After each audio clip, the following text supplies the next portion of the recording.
राधे राधे महाराज जी। महाराज जी, अपने किसी प्रिय को खो देने के बाद हृदय में उमड़ती हुई दुख और शोक और ग्लानि, शंका, तड़फन को कैसे शांत किया जा सकता है? ज्ञान के द्वारा।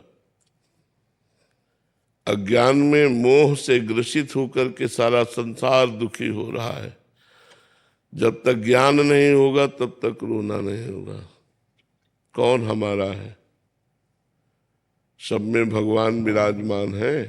वही जब अंतर ध्यान हो जाते हैं तो कहा जाता है मर गया, और जब वही चैतन्य रूप होते हैं तो कहा जाता है जिंदा है। अब हमारे गर्भ से प्रकट हुआ या हमारे घर में प्रकट हुआ तो हम मान लेते हैं हमारा है। वो चैतन्य घन परमात्मा अपने कर्मों का भोग भोगने आता है और फिर चला जाता है। उसका किसी से संबंध नहीं रखता। हम अपनी तरफ से संबंध मानकर रोने लगते हैं। पांच तत्वों में विलीन हो गए और आत्मा कर्मों को लेकर नए जन्म में चला गया। हम यहाँ बैठे रो रहे हैं उसके लिए, मोह के कारण। जब तक मोह नाश नहीं होगा तब तक ये रोना धोना बंद नहीं होगा। इसका नाम मृत्यु लोक है। यहाँ सब मरेंगे, चाहे जो कोई हो, चाहे दुरात्मा हो, चाहे महात्मा अच्छा हो, चाहे बुरा, सबको यहाँ शरीर छोड़कर जाना पड़ेगा। फिर रोना क्यों? किस लिए रोना? जिसकी जितनी आयु है उतना रहेगा, इसके बाद चला जाएगा। जो पहले से तैयार न थे पछता कर चले गए। हम तुम सबको जाना है, जाने की तैयारी कर लो, नाम जप करो, भगवान के आश्रित रहो, भगवान के लीला चरित्रों को सुनो, तो ये मोह नष्ट हो जाएगा। मोह नष्ट होते ही आनंद की अनुभूति होगी, रोना धोना थोड़ी होगा। अभी अज्ञान की दशा है, इसलिए रोना आ रहा है कि मेरा पुत्र चला गया, मेरा भाई चला गया, मेरा मित्र चला गया, मेरा पति, मेरी पत्नी। ऐसे यहाँ जाना है सबको, अपने समय के अनुसार जाना है। कोई मरता नहीं है। आत्म तत्व कर्मों को लेकर नया जन्म लेता है, पंचभूत पंचभूतों में मिल जाते हैं, कोई मरता नहीं है। ये केवल हमारा मोह है कि मेरा था, वो किसी का नहीं था। वो न जाने कितने जन्म किस किस को माँ बाप बनाया, इस जन्म में तुम्हें बनाया, अगले जन्म में फिर और किसी का। तो ये सब मायाकृत है, इसलिए रोइए मत, नाम जप कीजिए और उस जीवात्मा को भी शांति मिले। नाम जप करके उसको दीजिए और स्वयं भजन कीजिए, आनंदित रहिए। मोह मत कीजिए, नहीं तो मोह तो बहुत ही दुखदायक है। मनोज साहू जी भोपाल से।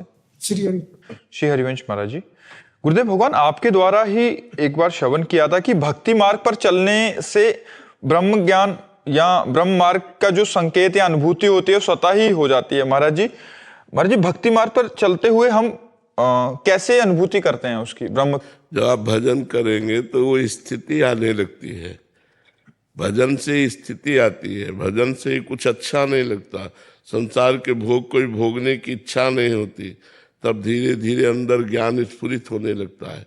जितना भजन बढ़ाते चले जाओगे तो जैसे एक एक कवल में क्षुधा, निवृत्ति, तुष्टि और पुष्टि होती है, ऐसे एक एक नाम जप से संसार से वैराग्य, अपने स्वरूप का ज्ञान और भगवान से प्रेम, ये तीनों हो जाते हैं। पर जैसे कई दिनों का भूखा हो तो एक कवल भोजन पाने पर रोक दिया जाए तो उसको असंतुष्टता होगी, समझ में नहीं आएगा कि हमारी भूख मिट रही। जब वो आधा पेट होगा तब समझ में आएगा कि हमारी भूख मिट रही। ऐसे अनंत जन्मों से हम वासनाओं से घिरे रहे हैं। अब हम नाम जप शुरू करेंगे तो आधा पेट कम से कम नाम जप हो, 24 घंटे में 12 घंटा, तब समझ में आएगा कि हाँ अब आपका भजन हो रहा है, आपको संसार से वैराग्य हो रहा है, आपको भगवान से प्रेम हो रहा है। इसलिए भजन को बढ़ाओ और कम से कम 12 घंटा लाओ, 24 घंटे में 12 घंटे भजन। तब आप फिर देखो कि आपके अंदर कैसे ज्ञान की भूमिकाएं बदलती हैं, कैसे भक्ति की ऊंचाई आती है। चीनू जी फरीदकोट से। राधे राधे महाराज जी। महाराज जी, कर्म और भाग्य में क्या अंतर है? उसी को एक ही बात कहते हैं। जो हमारे भाग्य में कर्म के परिणाम रूप रचना लिखी गई है, जिसे प्रारब्ध कर्म कहते हैं, वही भाग्य है। और नया कर्म जो करते हैं वो क्रियमाण है। जो संचित जमा है उन्हें संचित कर्म कहते हैं। कर्म 3 प्रकार हुए, संचित कर्म, प्रारब्ध कर्म और क्रियमाण। क्रियमाण जो वर्तमान में कर रहे हैं, प्रारब्ध जो वर्तमान के कर्म का फल सुख दुख दे रहा है। वर्तमान में अच्छा कर रहे हैं लेकिन बुरा फल मिल रहा है, प्रारब्ध। वर्तमान में बुरा कर्म कर रहे हैं लेकिन अच्छा फल मिल रहा है, भाग्य, वही प्रारब्ध। जिस समय तुम्हारे भाग्य से पुण्य कर्म का फल नष्ट होगा और वर्तमान का पाप कर्म, पूर्व का पाप कर्म जुड़ेगा, उस समय तुम्हारा पतन हो जाएगा, नाश हो जाएगा, तुम्हारा महान दुख विपत्ति संकट में फंस जाओगे। इसलिए बहुत होश में चलना चाहिए। अगर आप होश में नहीं चलोगे तो आपसे पाप कर्म बनेंगे और वही पाप कर्म आपका प्रारब्ध बनकर आपको दंड देंगे, आपको दुख देंगे। तो कर्म क्रियमाण नया, प्रारब्ध पूर्व जन्मों के कर्मों का भोग, संचित बहुत जन्मों के कर्मों का एकत्रित गोदाम। मोनालिसा दुबे जी, राधे राधे महाराज जी। महाराज जी, कोई व्यक्ति हमें दुख देता है तो हमारे पूर्व जन्म के कर्म उस व्यक्ति के द्वारा दुख के रूप में आते हैं, तो महाराज जी क्या उस व्यक्ति को भी आगे चलकर दुख प्राप्त होगा? प्राप्त होगा, क्योंकि उसका नया कर्म बन गया। आपके कर्म ने उसे प्रेरित किया, वो क्षमा भी तो कर सकता था, लेकिन उसने आपको दंड दिया तो उसका क्रियमाण बन गया, अब उसको भोगना पड़ेगा। जैसे आपका हमसे टक्कर लग गई, आपके प्रारब्ध कर्म ने धक्का दिलाया, हम क्षमा भी तो कर सकते हैं। हम क्षमा कर दिए तो हमारा क्रियमाण ठीक हो गया, और हमने आपको गाली दे दिया, आपको धक्का दे दिया तो हमारा नया कर्म बन गया, ये हमको भोगना पड़ेगा। यही तो परंपरा, कर्म परंपरा है, बराबर भुगताती चली जा रही है।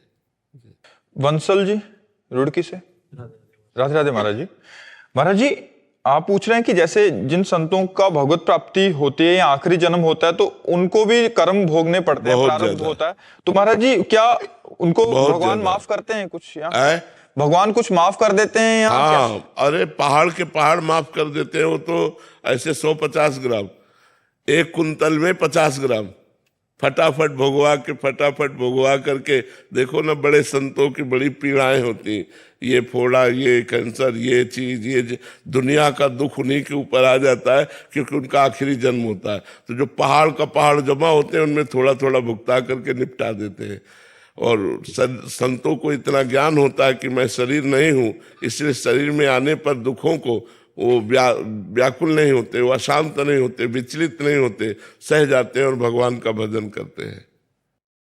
विदिशा शर्मा जी, राधे राधे महाराज जी। महाराज जी, अगर कोई किसी की मदद करे पहले खुद से और फिर वही इंसान बार बार हमें ये बोले कि मैंने तेरे लिए ये किया, तू ऐसा बोल रहा है अभी, तो महाराज जी ऐसी कंडीशन में पहली बात तो जिसने किया और बोला तो उसका सारा पुण्य खत्म हो गया। दूसरी बात तो वो अब तुम्हें टॉर्चर कर रहा है, उसका नया कर्म बन रहा है, उसको दुख भोगना पड़ेगा। तुम केवल शांत रहो, कोई उत्तर मत दो। वो बार बार ऐसा कह रहा है तो उसकी हानि ही हानि हो गई। पहले कहने से उसका पुण्य नष्ट हो गया और बार बार कहने से उसका पाप बढ़ रहा है, क्योंकि आपको दुख दे रहा है, और दुख देने के परिणाम में उसका पतन हो जाएगा, उसका नाश हो जाएगा, वो उसके लिए हानि का कारण बन जाएगा। इसलिए आप चुप रहो। आप जिस समय वो आपको बोले उस समय राधा राधा राधा, कोई बुरा मत मानो। जैसे देने पर उसके बुरा नहीं माने थे, ऐसे गाली देने पर भी बुरा मत मानो। उसका कर्म बिगड़ रहा है, आपका ठीक हो रहा है। दिशांत जोशी जी, उदयपुर से, राधे राधे महाराज जी। महाराज जी, अहंकार छोड़ना चाहिए, लेकिन मैं छोड़ते ही कर्म कौन करेगा? प्रकृति। 3 गुणों के द्वारा, किसका प्रश्न है? 3 गुणों के द्वारा कर्म होते। गुणाणु गुण वर्तनते मनुष्या पार्थ सर्वसा। आत्मा थोड़ी कर्म करती है, कर्म 3 गुणों के द्वारा होते, सतोगुण, रजोगुण, तमोगुण। जैसे यंत्र में चढ़ी हुई कठपुतली नाच रही है तो वो थोड़ी नाच रही, यंत्र नचा रहा है। तो माया रूढ़ानी, जो यंत्रारूढ़ानी मम माया, भगवान कहते हैं मेरी माया रूपी यंत्र के ऊपर आरूढ़ होकर सारा जगत नाच रहा है, माया नचा रही। 3 गुणों से। कर्म मैं से थोड़ी होता है, कर्म तो माया से होता है। मैं स्वीकार करने के कारण उसे कर्ता और भोक्ता का दंड मिलता है। जो मैं अहंकार विमूढ़ आत्मा करता हमिति मन्यते, मैंने ये कर्म किया तो उसे दंड भोगना पड़ेगा, नहीं तो उसको कोई दंड नहीं। पूरे विश्व का भंडारा हो जाए तो कोई पुण्य नहीं, और पूरे विश्व का विनाश हो जाए उसके द्वारा तो कोई पाप नहीं, जो अहंकार रहित है। लेकिन अहंकार होने के कारण ही छोटे छोटे कर्मों का भी हिसाब उसे भोगना पड़ता है। यही अहंकार मिटाने के लिए तो साधना की जाती है। जो अंतःकरण का अहंकार है उसे मिटाना है। आत्मा में ब्रह्म स्वरूप है, वो निर्विकार है, वो चिदानंदमय है, उसके द्वारा कोई क्रिया नहीं होती, वो अक्रिय है, उसमें कोई संकल्प नहीं होता, वो गुणातीत है।